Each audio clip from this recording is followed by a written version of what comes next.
பிதா குமாரன் பரிசுத்தாவின் நாமத்தினாலே ஆமென்.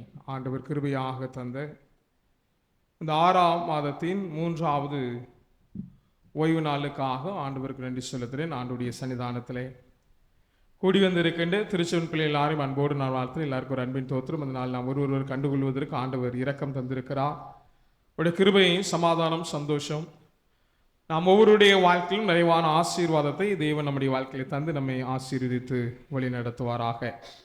எல்லாரும் சேர்ந்து சட்டவாக்கிய வசனம் சொல்லிடுவோமா?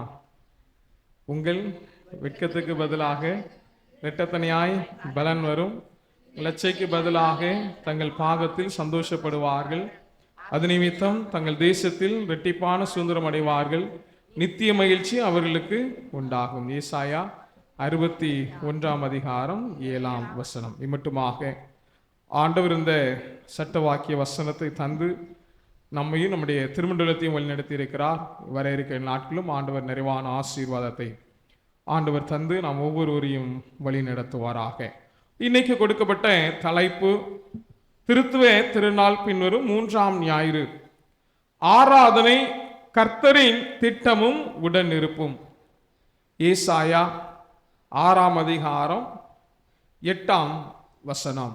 பின்பு யாரை நான் அனுப்புவேன், யார் நமது காரியமாய் போவார் என்று உரைக்கிற ஆண்டவருடைய சத்தத்தை கேட்டேன். அதற்கு நான் இதோ அடியேன் இருக்கிறேன், என்னை அனுப்பும் என்றேன். ஏசாயா தீர்க்கதரிசி ஆண்டவருடைய திட்டத்தை நிறைவேற்றுவதற்கு, தன்னை அனுப்புவதற்கு அவர் ஒப்பு கொடுத்தார்.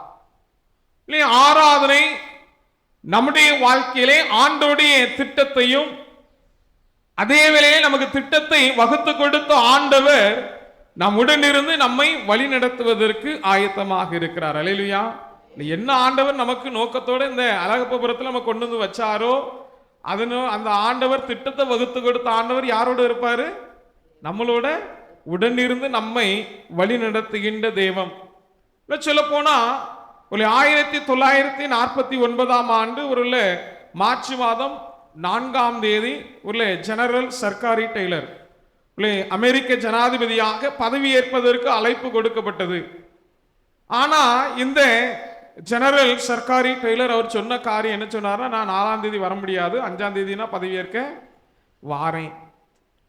ஒரு சிலர் கேட்டாங்க, ஏன் நீங்க 4ஆம் தேதி வரமாட்டேன்னு சொல்றீங்க அப்படின்னு சொல்லும்போதுல இந்த மனிதர் சொன்ன காரியம், 4ஆம் தேதி பரிசுத்த ஓய்வு நாள், எனக்கு அதை விட பெரிய வேலை எதுவுமே இல்லை. 4ஆம் தேதி அன்னைக்கு எனக்கு சண்டே, என்ன சண்டே வந்தாலும் சரி நான் எங்க இருப்பேன்? ஆலயத்தில் ஆண்டவரை ஆராதிப்பேன். இன்றைய நாளில் நாம் ஆண்டவரை ஆராதிப்பதற்கு நாம் எப்படி ஒருமனப்பட்டவர்களாக நாம் இருக்கிறோம்? யோசுவா சொன்ன காரியம், நானும் என் வீட்டாருமே உண்டால் கர்த்தரையே சேவிப்போம். நம்ம எல்லாம் குடும்பமா இன்னைக்கு ஆண்டவரை ஆராதிக்கிறோமா? அதுதான் நம்முடைய வாழ்க்கையில ரொம்ப ரொம்ப முக்கியத்துவம் நிறைந்ததாக இருக்கிறது. அநேக இடங்களில் ஒரு மனிதர்கள் தன்னுடைய வாழ்க்கையில ஆராதனையை சடங்காச்சாரமாக ஆராதித்துக் கொண்டிருக்கின்றவர்கள் உண்டு. ஒரு சிலர் ஆட்டம் பாட்டத்தோட ஆராதனை செய்து கொண்டிருக்கின்றவர்கள் உண்டு. ஒரு சிலர் கலர் லைட்டை போட்டு ஒரு ஆராதித்துக் கொண்டு இருக்கின்ற கூட்டம் உண்டு. அபிஷேகம் என்று சொல்லி ஒரு கூட்டம் என்ன பண்ணிட்டு இருக்காங்க? ஆராதித்துக் கொண்டிருக்கிறார்கள்.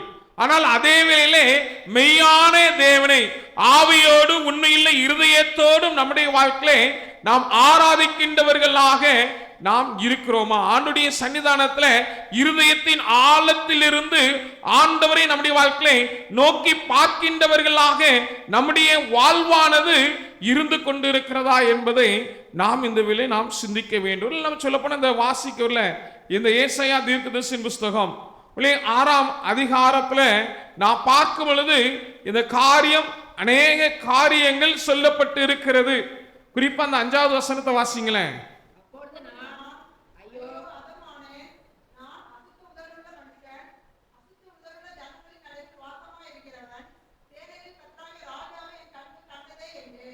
பார்க்க முச்சில இந்த ஏசாயா சொல்ற காரியம், அதற்கு முன்பாக 2வது 3வது வசனம் பார்க்க, 3வது வசனம் சொல்லுது, அங்க ஒருவர் நோக்கி சேனைகளின் கர்த்தர் பரிசுத்தர் பரிசுத்தர் பரிசுத்தர், பூமி அனைத்தும் அவருடைய மகிமையால் நிறைந்திருக்கிறது என்று கூப்பிட்டு சொன்னார்கள். கூப்பிட்டவர்களின் சத்தத்தால் வாசலின் நிலைகள் அசைந்து ஆலயம் புகையினால் நிறைந்தது. ஆண்டவரை இந்த கேருபு சேராபீன்கள் அந்த இடத்துல துதிக்கின்ற காரியம், ஆண்டவருடைய ஆராதிக்கிறார்கள். இது நிமித்தமாக என்ன நடக்க, அந்த ஆலயம் என்ன நடக்க, அந்த இடத்துல நிலைகள் அசைந்தது, ஆலயத்தில் புகை நிறைந்தது அப்படின்னு சொல்லப்பட்டிருக்கு. உடனே தான் அதன் பின்பாக இந்த காரியத்தை இந்த ஏசாயா தீர்க்கதரிசி காண்றார். அதுக்கப்புறம் தான் சொல்றாரு, நான் அதமானேன். நான் என்ன பண்ணேன்? அதமானேன். நான் முடிஞ்சு போனேன், ஒண்ணுமே நீ பண்ண முடியாது. அடுத்தாப்புல சொல்ற காரியம் தான் என்னது? நான் அசுத்த உதடுள்ள மனுஷன். தன்னுடைய பாவத்தை அந்த ஆராதனை வேளையிலே இந்த ஏசாயா உணர்வா, நான் அசுத்த உதடுள்ள மனுஷன். அது மாத்திரமல்லாது அவன் சொல்ற காரியம், அசுத்த உதடுகள் உள்ள ஜனங்கள் நடுவிலே வாசமாய் இருக்கிறவன். நம்ம பார்க்க முடியல. 1ஆம் சங்கீதம் 1ஆம் வசனம், துன்மார்க்கருடைய நடவாமலும்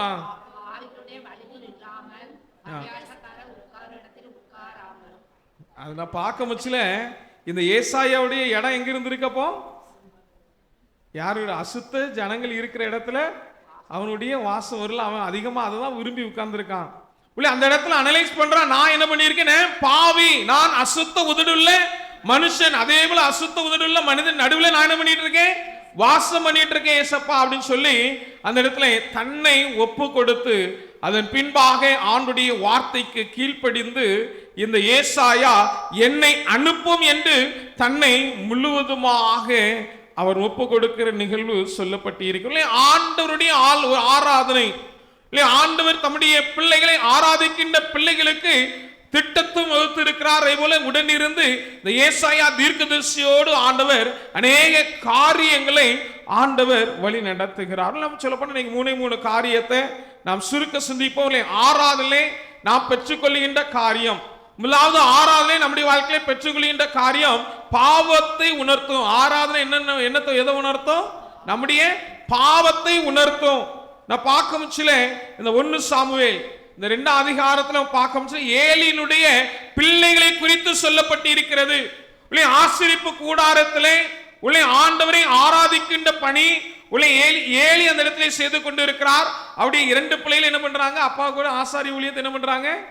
செய்கிற காரியம் அதிலே சொல்லப்பட்டு, குறிப்பா இந்த 12வது வசனத்தை வாசிங்க. 1 சாமுவேல் 2:12.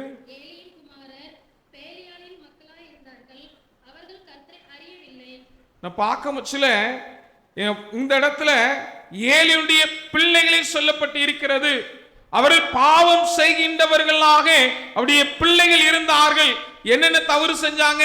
13ஆம் வசனத்துல இருந்து நம்ம பார்க்க முச்சில அவர்கள் அங்க ஆசரிப்பு கூடாரத்துல என்ன பண்றாங்க? பலியிட கொண்டு வர்ற மிருகத்துல என்ன பண்றாங்க? பங்கு வாங்கிக்கிட்டு என்ன பண்றாங்க? தான் இஷ்டப்படி பலியிடாம என்ன பண்றாங்க? அதை தங்களுடைய வயிற்றை நிரப்பி கொண்டு இருக்கிறார்கள். அது நிமித்தமா நான் பார்க்க முச்சில அங்கு சொல்லப்படுகின்ற காரியம் 17வது வசனத்தின் பின்பாகம் சொல்லுது, மனுஷர் கர்த்தரின் காணிக்கையை வெறுப்பாய் எண்ணினார்கள். இந்த ஆசாரியர்கள் இந்த இடத்துல ஏலியுடைய புத்திரர்கள் சொல்லப்போனா ஓப்னி பினேகாஸ் செய்த இந்த பாவமான செய்கை நிமித்தமாக ஜனங்கள் கர்த்தருக்கு காணிக்கை கொடுக்கின்ற காரியத்தை வெறுப்பாக எண்ணினார்கள் என்று சொல்லப்பட்டு இருக்கிறது. அது மாத்திரமல்ல, ஆலயத்தில் இருக்கிறவங்க ஆராதனை நடக்க முச்சில, ஒரு ஆசரிப்பு பணி நடக்க முச்சில அங்கே இருந்து கொண்டிருக்கிறவர்கள் பாவத்தை உணராதவர்களாக இருக்கிறாங்க. நான் பார்க்க முச்சில அதே அதிகாரம் 2ஆம் அதிகாரம் மன்னிக்கவும் 3ஆம் அதிகாரம் 12ஆம் வசனத்திலிருந்து மன்னிக்கவும் 2ஆம் அதிகாரம் 22ஆம் வசனத்திலிருந்து 25வது வசனம் வரை நான் பார்க்க முச்சில அவனுடைய தகப்பன் ஏலி அவர்களை எச்சரிக்கின்ற காரியம் சொல்லப்பட்டு இருக்கிறது. நான் பார்க்கணும் குறிப்பா அந்த 25வது வசனத்தை வாசிங்க. மனுஷனுக்கு விரோதமாக மனுஷன் பாவம் செய்தால் நியாயாதிபதிகள் அதை தீர்ப்பார்கள். ஒருவன் கர்த்தருக்கு விரோதமாய் பாவம் செய்வானே ஆகில் அவனுக்காக விண்ணப்பம் செய்யத்தக்கவன் யார் என்றான். அவர்களோ தங்கள் தகப்பன் சொல்லை கேளாமற் போனார்கள். அவர்களை சங்கரிக்க கர்த்தர் சித்தமாய் இருந்தார். பார்க்க முச்சில இந்த ஏலி தன்னுடைய பிள்ளைகளை எச்சரிக்கார். என்ன சொல்றாரு? நம்ம முதல்ல இருந்து பார்த்தா அவங்க செய்யற பாவங்கள் என்ன பாவங்கள்லாம் செஞ்சாங்கன்னு அதுல சொல்லி 22ஆம் வசனத்திலிருந்து அவன் சொல்றாரு, மனுஷனுக்கு விரோதமாய் மனுஷன் பாவம் செய்தால் நியாயாதிபதி அதை தீர்ப்பார்கள். ஒருவன் கர்த்தருக்கு விரோதமாய் பாவம் செய்வானாகில் அவனுக்காக விண்ணப்பம் செய்யத்தக்கவன் யார்? ஆண்டவருக்கு விரோதமாக ஆராதிக்கின்ற தேவனுக்கு விரோதமாக பாவம் செய்யும் பொழுது உன்னுடைய வாழ்க்கையில யார் இந்த காரியத்துல உனக்காக விண்ணப்பம் செய்வாங்க? நான் சொல்றாரு, அவர்களும் தங்கள் தகப்பன் சொல்லை கேளாமற் போனார்கள். ஆலயத்திலே இருக்கிறவங்க, ஏலி பலியிடும் பொழுது ஏலியோடு அருகிலே இருந்தவர்கள் தன்னுடைய வாழ்க்கையிலே ஆண்டவர் பயம் இல்லாமல் இருந்தது நிமித்தமாக தன்னுடைய வாழ்க்கையிலே அவர்கள் தங்களுடைய ஆசீர்வாதத்தை இழந்து போகிறார்கள்.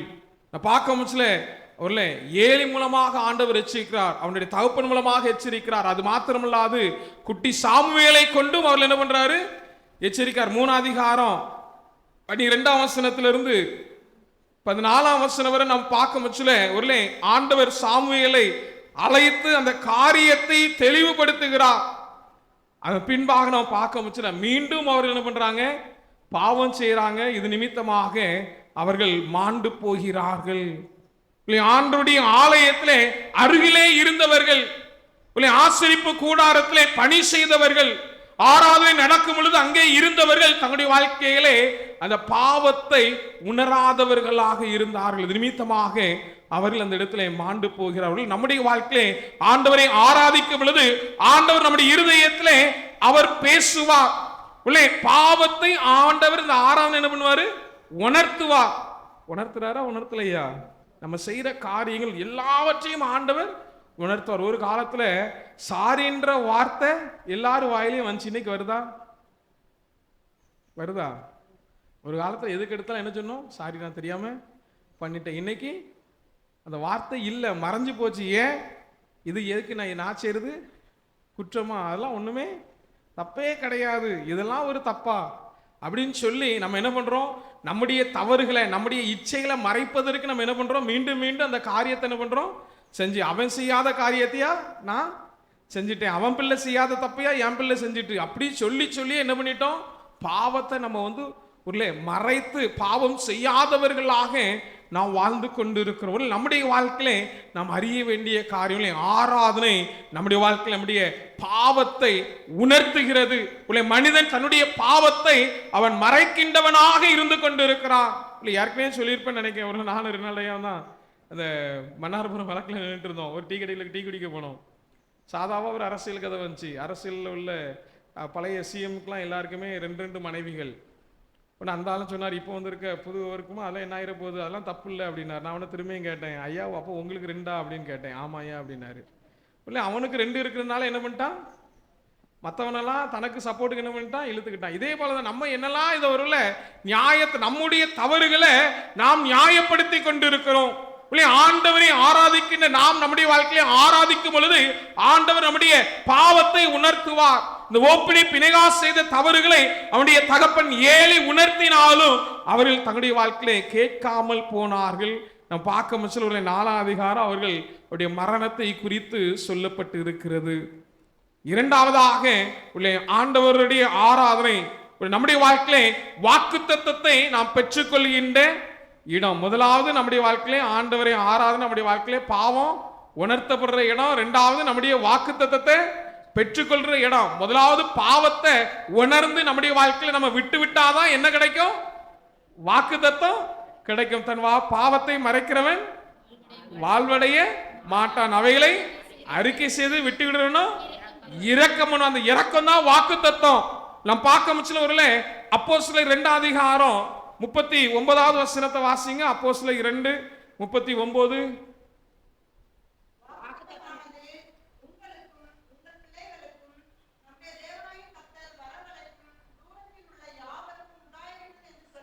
நான் பார்க்க முச்சல அப்போஸ்தலன் ஆகிய பேதுரு சொல்ற காரியம் வாக்குத்தத்தமானது உங்களுக்கு உங்கள் பிள்ளைகளுக்கும் நம்முடைய தேவனாய கர்த்தர் வரவழைக்கும் தூரத்தில் உள்ள யாவருக்கும் உண்டாயிருக்கிறது. வாக்குத்தத்தம் எங்கதான் இருக்கு, எங்கதான் இருக்கு, நம்ம பக்கத்துல தான் இருக்கு. அந்த வாக்குத்தத்தத்தை பெற்றுக்கொள்றது வேற யாரா இருக்கணும், நம்ம தான் பெற்றுக்கொள்ளணும். அது வேண்டாம் அப்படின்னு நம்ம பாவத்தை செஞ்சுட்டே இருப்போம்னா அந்த வாக்குத்தத்தத்தை பெற்றுக்கொள்ள முடியாதவர்கள். நம்ம பார்க்க முச்சல இந்த ஆதியாகமம் 28ஆம் அதிகாரம் 15வது வசனம் ஆண்டவர் யாக்கோபோடு சொல்ற காரியம். ஆதியாகமம் 28:15 வாசிங்க.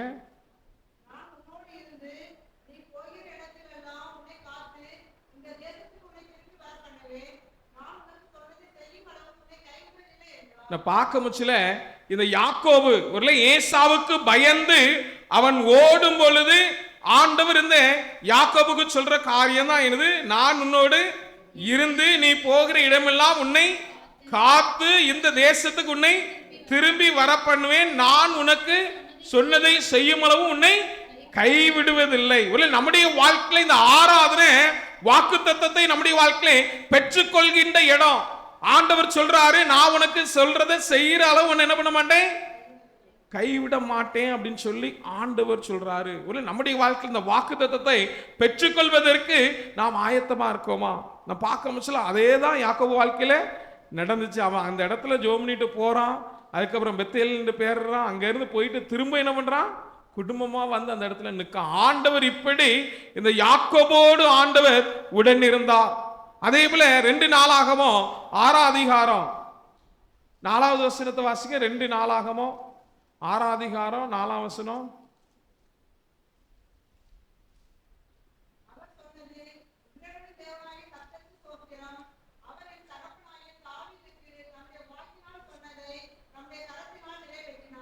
பார்க்க முச்சில இந்த சாலமோன் சொல்ற காரியம் ஆண்டவர் அவன் என்ன சொல்றான், இஸ்ரவேலின் தேவனாகிய கர்த்தருக்கு சோஸ்திரம், அவர் என் தகப்பனாகிய தாவீதுக்கு தம்முடைய வாக்கினால் சொன்னதை தம்முடைய கரத்தினால் நிறைவேற்றினார். என்ன சொன்னாரோ அந்த வாக்கு தத்தத்தை யார் மூலமா நிறைவேற்றி இருக்காரோ அவருடைய கரத்தில் என்ன பண்ணிட்டாரு, நிறைவேற்றினார். நமக்கு நல்லா தெரியும் தாவீதுக்கு என்ன ஆசை, ஆலயத்தை கெட்டணும்னு ஆசை. ஆண்டவர் சொன்னார், நீ அநேக ரத்தம் செஞ்சிருக்கா, நீ இல்ல உன் பிள்ளை மூலமா நான் என்ன பண்ணிடுவேன், கெட்டுவேன் அப்படின்னு சொன்னாரு. அவனை குமாரன் சாலமோனை கொண்டு ஆண்டவர் வாக்கு கொடுத்ததை நிறைவேற்றினார். அதே போலதான் நம்முடைய வாழ்க்கையில ஆண்டவர் நம்முடைய வாழ்க்கையில கொடுத்த வாக்கு தத்தத்தை அவர் நிறைவேற்றுவதற்கு ஆயத்தமாக இருக்கிறவர்கள். ஆண்டவருடைய ஆராதனை, ஆண்டவருடைய ஆலயம் நம்முடைய வாழ்க்கையில வாக்கு தத்தத்தை கொடுக்கின்ற இடம். ஒரு தாயார் தன்னுடைய மகனுக்கு நல்ல ஒரு என்கேஜ்மெண்ட் முடிச்சுட்டு திருமண காரியத்திற்காக ஆயத்தப்படும் பொழுது அந்த கல்யாணம் நின்ற சூழ்நிலை. அந்த தாயார் மன வருத்தத்தோடு நிக்கமச்சில் பக்கத்தில் ஒரு ஆலயம், அந்த ஆலயத்தில் போய் ஜோமுனை போய் முழங்கால் போட்டுட்டு மனசு கஷ்டத்தில் என் பிள்ளைக்கு இப்படி கல்யாணம் நடத்தணும்னு நினச்சனே, ஆண்டவரே முடியலையே, ஸ்டாப் ஆகிட்ட அப்படின்னு சொல்லி முழங்கால் போட்டு ஜோம் நீட்டி எஸ்ஸப்பா என்கிட்ட பேசுங்க அப்படின்னு சொல்லிட்டு ஜோம் நீட்டி எழும்பி நேராக ஆலயத்தை பார்த்தாங்களாம். ஆலயத்தில் ஒரு அழகான வசனம், கர்த்தர் நன்மையானதை தருவார்.